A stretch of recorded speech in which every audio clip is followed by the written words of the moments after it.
Hi friends, అందరు ఎలా ఉందో బాగున్నారా? ఇది వచ్చేసి హోలీ రేపనంగా మా క్యాంపులో అన్ని సెలబ్రేషన్ చేస్తుళ్ళు.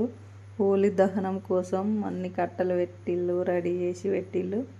ఈవినింగ్ ఇంకా నైట్ పార్టీ ఉంటుంది. మేము సాయంత్రం ఇక క్యాంటీన్కి వెళ్తున్నాం. కొండలు ఎక్కువ ఉంది, నడుచుకుంటూ పోయేసరికి కాళ్ళు నొప్పి వచ్చినాయి. ఇది మొత్తం రోడ్డు పైకి ఎక్కాలి. సూర్యుడు చూడండి, సాయంత్రం అయిపోయింది.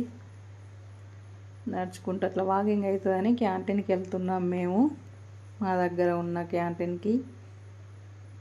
ఇది క్యాంటీన్, అన్ని సామాన్లు దొరుకుతాయి మనకి, ఇంట్లో కావాల్సినవి అన్నీ తీసుకున్నాము. చిన్న వీడియో తీసినాం అట్లా. నైట్ పార్టీ ఉంటుంది, హోలీ సెలబ్రేషన్ది. చూడండి, మిస్ కాకండి. ఇది మొత్తం క్యాంటీను. కొంచెం సామాన్ లేదని తీసుకోవడానికి వెళ్ళినాం క్యాంటీన్కి. చూడండి, నెక్స్ట్ వీడియో బాగుంటుంది.